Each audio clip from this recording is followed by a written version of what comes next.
If there's one topic that creates the most confusion for people new to Medicare as well as people who have had Medicare for years, it's enrollment periods. I've separated Medicare enrollment periods into 5 categories. In this and upcoming videos, I'll help you to understand each of these enrollment periods and what you can or cannot do during Medicare's enrollment periods. In this video, I'll discuss the 3 different annual enrollment periods.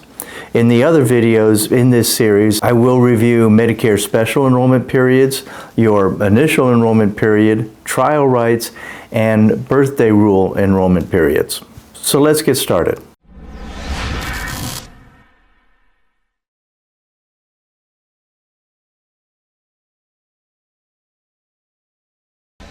Hi, I'm Matthew Claassen with MedigapSeminars.org. We are an independent insurance brokerage that specializes in Medicare. Our goal is to help you make an informed decision when choosing a Medicare plan and, through our guidance and education, find the right plan for your needs and your budget. Feel free to contact us today. Our services are at no cost to the consumer. When most of us think of an annual Medicare enrollment period, we think of the annual enrollment period, which is most often referred to as AEP, sometimes as the annual election period. AEP begins each year on October 15th and ends at midnight, your local time, on December 7th, Pearl Harbor Day. I will cover AEP in a moment, but first let's look at the newest annual enrollment period that starts on January 1 and ends on March 31 of each year. I'm referring to the Medicare Advantage Annual Enrollment Period. The Medicare Advantage Annual Enrollment Period is for people who either want to cancel their Advantage plan and go back to original Medicare, or those who want to change from one Advantage plan to another. You can make these changes from January 1 through March 31 of each year. The Medicare Advantage Plan Open Enrollment Period is a relatively new feature to Medicare. It's only a few years old. This enrollment period came about because the Medicare Advantage Plan consumer often found that the information they used to make changes during AEP was incorrect. Insurance companies did not and do not always have accurate information on their website. As a result, consumers found themselves in an Advantage plan that was not right for them. The Medicare Advantage Annual Enrollment Period allows for that situation to be rectified early in the year. The consumer that already has an Advantage plan can make one change between January 1 and March 31 of each year. Once that change is made, the annual enrollment period closes for them. They can switch to another Advantage plan of their choice or switch back to original Medicare and enroll in a standalone Part D prescription drug plan. They can also apply for a Medicare supplement plan, but in most states their acceptance into a supplement plan is not guaranteed. Now, let's review the annual election period, or AEP, that most people who've had Medicare for a while are familiar with.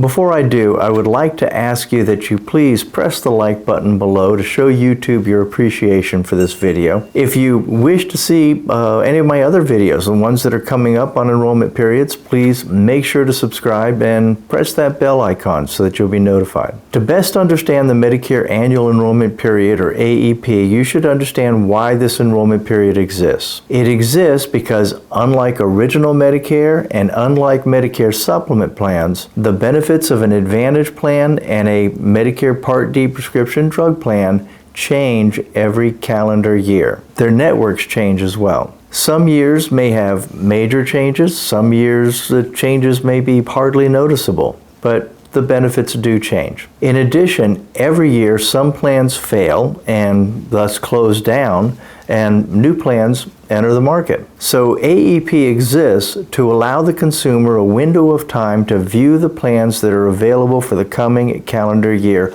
and choose the one that best fits your needs and your budget. AEP is for people who already have a Medicare plan and want to make changes. It's not for people new to Medicare. If you do not want to make a change, you don't really have to do anything. Your Medicare Advantage plan or Part D plan will roll over into next year's version. But if you want to make a change, AEP is the best time to do so. As a note, if your plan is being canceled and not being replaced, and you don't make a change, then you could end up with nothing the next year. So you should always shop every year. So AEP is the most flexible Medicare enrollment period in that you can use it to start or change almost any Medicare plan. You can enroll in a Medicare Advantage plan. You can enroll in a Part D prescription drug plan. You can switch from a Medicare Advantage plan and go back to original Medicare, in which case you'll also want to apply for a standalone Part D plan and apply for a Medicare supplement plan. You can change from one Medicare Advantage plan to another Advantage plan,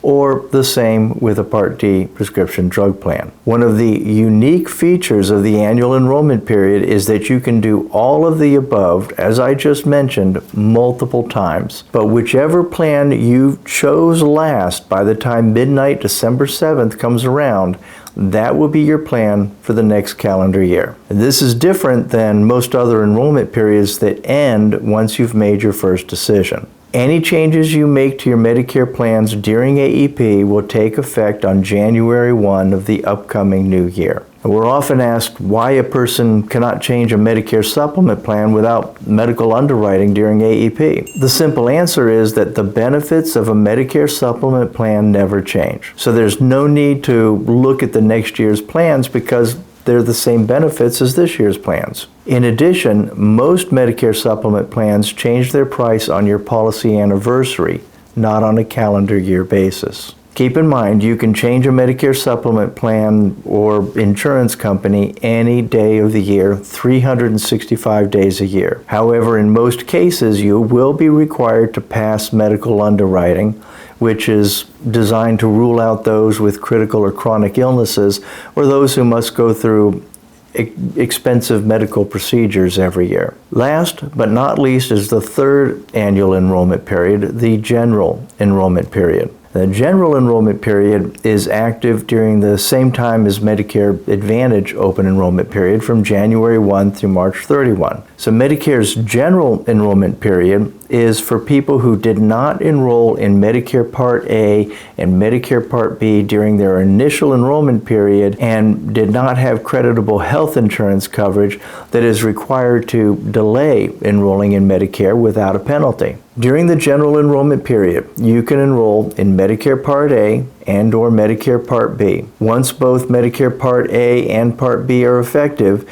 you can enroll in a Medicare Advantage plan. Your Medicare Part B will start on the first day of the month following your application. Medicare Part A may have a retroactive start date of up to 6 months prior to your Part B start date. You will also have a window of time to enroll in a Medicare supplement plan. You have 180 days from the start of Medicare Part B to enroll in a Medicare supplement plan with no medical underwriting required. It's also worth noting that if you are using the General Enrollment Period, there may be financial penalties due for a late enrollment period in Medicare Part B. So that covers the 3 annual enrollment periods. We covered AEP, we covered the Medicare Advantage Annual Enrollment Period, and the Medicare General Enrollment Period. As I produce the videos on special enrollments, initial enrollments, trial rights, and birthday rule enrollment periods, and so on, I will link the videos in the show notes and comment section below. So please don't forget to press